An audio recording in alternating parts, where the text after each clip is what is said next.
Más lejos, Hassari penetró bajo una arcada en la que docenas de tenderetes no vendían más que perfumes contenidos en una infinidad de botellitas y de viejos frascos. Luego entró en una calle cubierta en la que, en medio de un espejo de oro y abalorios, solo había joyeros. No podía creer lo que estaba viendo. Eran centenares, alineados como prisioneros tras las rejas en las jaulas que contenían sus tesoros. Mujeres vestidas con costosos saris se apretujaban contra los barrotes, y los mercaderes no dejaban de abrir y de cerrar con llave los cofres fuertes que había a sus espaldas. Manejaban sus minúsculas balanzas con una inesperada agilidad. Hassari vio a varias mujeres pobres con el velo remendado que también se atropellaban ante sus rejas. Aquí, lo mismo que en la aldea, los joyeros eran también usureros. Más allá de esta calle, de los Mohajans se extendía el sector de los mercaderes de telas y de saris. Muchas mujeres se detenían ante sus suntuosos puestos, sobre todo cuando estaban especializados en los trajes nupciales, centelleantes de oro y de lentejuelas. El sol era agobiante, y los aguadores que deambulaban agitando sus campanillas hacían buenos negocios. Hassari dio 5 paisas a uno de ellos para saciar su sed. Con la mirada siempre atenta a todo, se fijaba en cada culie, en cada comerciante, preguntaba a los acarreadores. Pero se hubiera necesitado un milagro para encontrar a su compatriota en medio de aquel gentío. Continuó vagando hasta la caída de la noche. Estaba deslomado. Labrar 10 fanegas de arrozal era mucho menos cansado que andar interminablemente por aquel bazar. Tenía prisa por volver junto a los suyos. Compró 10 plátanos y se hizo indicar la dirección del gran puente. Sus hijos se arrojaron sobre los plátanos como pajarillos hambrientos, y toda la familia durmió en el suelo dentro de la estación. Afortunadamente, aquella noche no fue la policía. Al día siguiente por la mañana, Hassari hizo que le acompañara su hijo Manuj. Exploraron otro barrio del Barra Bazar, en primer lugar la parte de los caldederos y los hojalateros, lateros, luego el de los talleres, donde docenas de hombres y de niños desnudos de cintura para arriba se pasaban el día liando bidi, los delgados cigarrillos indios. En el interior había tan poca luz que era imposible distinguir las caras. A todo lo que se prestaban a escucharle, Hassari daba el nombre y las señas de su amigo. Pero era como buscar un grano de arroz en un haz de paja. Debía de haber centenares de culies que se llamaban Prem Kumar y que se le parecían. La segunda noche Hassari volvió a comprar plátanos. Los Pal lo compartieron con la familia de al lado que no tenía nada que comer. Al cabo de 3 días de búsqueda, como ya no le quedaba dinero para comprar plátanos, Hassari tuvo que resignarse a un vecino. Antes de regresar a la estación, recogió verduras y los desperdicios que pudo encontrar.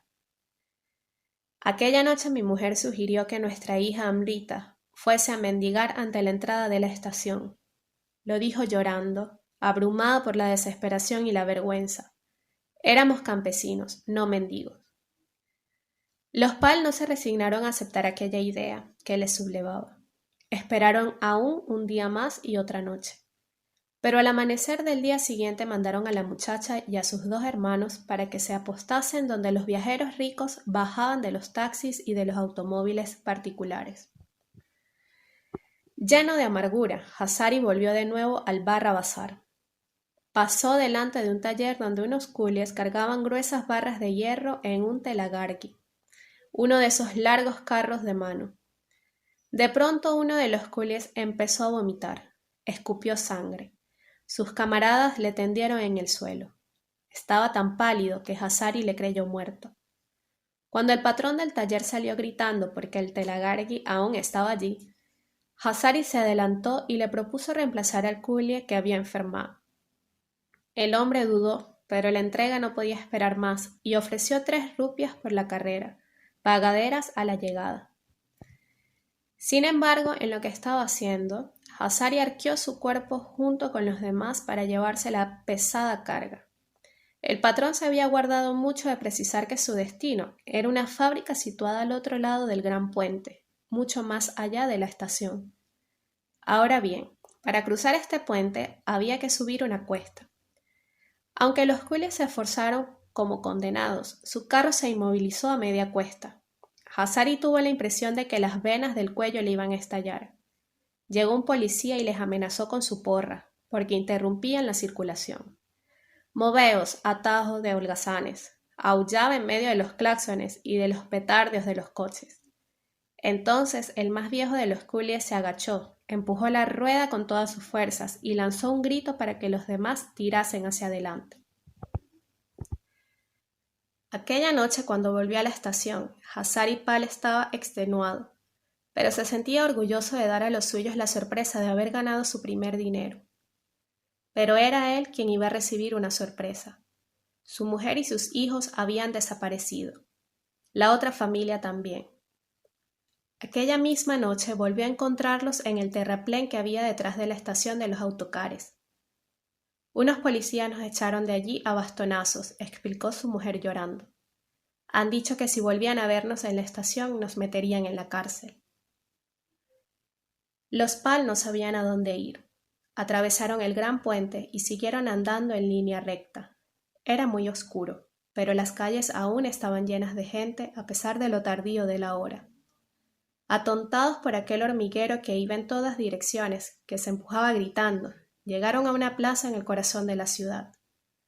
Aloca, envuelta en su pobre sari de campesina, tenía un aire lastimoso.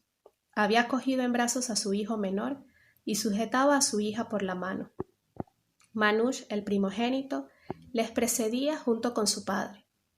Tenían tanto miedo de perderse que no cesaban de llamarse en medio de la noche. La acera estaba sembrada de durmientes envueltos de pie a cabeza por un pedazo de tela de Cádiz. Parecían cadáveres. Cuando encontraron un hueco, los Pal se detuvieron para descansar un momento al lado de una familia que acampaba allí. La madre estaba asando unos chapati. Eran originarios de la región de Madrás, pero por fortuna conocían algunas palabras de hindi, lengua que Hazari comprendía un poco. También ellos habían abandonado sus campos por el espejismo de Calcuta. Ofrecieron a los Pal una torta muy caliente y barrieron un rincón de la acera para permitir que se instalaran a su lado. La hospitalidad de aquellos desconocidos desoló a Hazari. Su familia podía quedarse allí mientras él encontraba un trabajo. Aquella tarde había aprendido una dura lección. Ya que en esta ciudad inhumana hay hombres que se matan trabajando, mucho será que algún día no consiga ocupar el lugar de un muerto.